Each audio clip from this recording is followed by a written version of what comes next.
Lors de la réunion de la coordination provinciale de la jeunesse du Front commun pour le Congo, tenue ce mercredi 22 décembre à Lubumbashi dans le Haut-Katanga, Patrick Nyembosonge, coordonnateur de cette structure, a indiqué que le régime en place ne mérite pas un second mandat, vu les différents problèmes que connaît actuellement la RDC. Vu aussi la situation auquel le pays est en train de faire face, on ne pouvait pas aussi croiser les bras, sans ignorer que ce régime en place a déjà mis ces pays par terre, d'autant plus que nous avons déjà perdu le contrôle de Goma, vu l'incompétence du régime actuel. Mais aujourd'hui, les gens qui prétendaient dire qu'ils vont faire respecter l'état de droit, ce sont ces gens-là qui sont en train d'aller de violation en violation des différentes lois, de violation en violation de la Constitution. Et nous devons maintenant nous prendre en charge. Vous verrez que le mois de janvier, il y aura des marches, une pluie de marches terribles. Et ce régime ne mérite même pas un second mandat. La situation est devenue très déplorable, très chaotique. Rien ne marche. Nos militaires ne sont pas respectés. On amène un militaire étranger qui bénéficie 30 fois des salaires qu'un militaire congolais. Même 1000 fois. Ce qui n'a jamais été fait à l'époque du président Mouzé Kabila, même pas à l'époque du président Mobutu. L'incompétence terrible dans les chefs de M. Tshisekedi.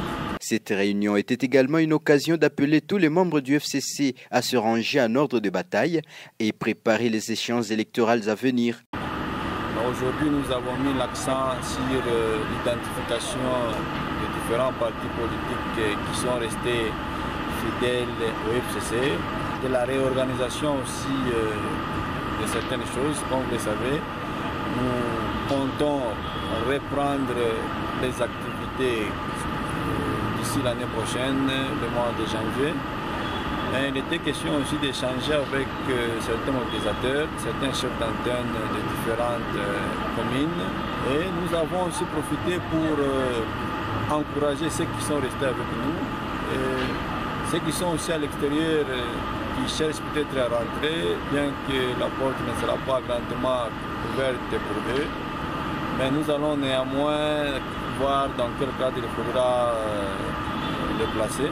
Le Front commun pour le Congo de Joseph Kabila Kabange reste dans la résistance et non dans l'opposition. Nous ne sommes plus à 100% dans l'opposition, mais nous sommes en train de faire la résistance.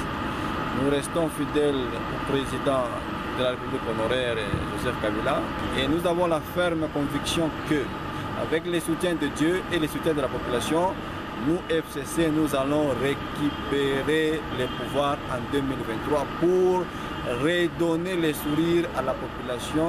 Patrick Nyembosonge a, au nom de ses collègues, adressé quelques mots au Raïs Joseph Kabila Kabange, qui était victime d'un accident de circulation le week-end dernier. Profitons pour les saluer et apportons tout notre soutien. Vu tout ce qui lui est arrivé, il a été victime d'un accident dont nous sommes en train de faire les enquêtes pour savoir qui était derrière cet accident. Mais étant donné que c'est un fils de Dieu, qu'il avait très bien dirigé le pays et que la population cherche à tout prix à ce qu'il puisse rentrer au pouvoir parce que rien n'a pas pu évoluer après son départ, le pays ne fait que marche en arrière. Il bénéficie de l'aide de Dieu, il bénéficie de la protection du sang de Jésus et nous tous, la jeunesse, nous sommes derrière lui et nous demandons à la population d'être toujours derrière ces grands combattants. Lui qui nous a amené la démocratie, lui qui nous a amené l'état de droit. Pour rappel, cette réunion a mis autour d'une même table les présidents des ligues des jeunes des différents partis politiques, membres du Front commun pour le Congo, restés fidèles à Joseph Kabila Kabange, ancien président de la RDC. FCC, résistez FCC, résistez FCC. Mingi Mingi, Raisi. Mingi Mingi, Raisi.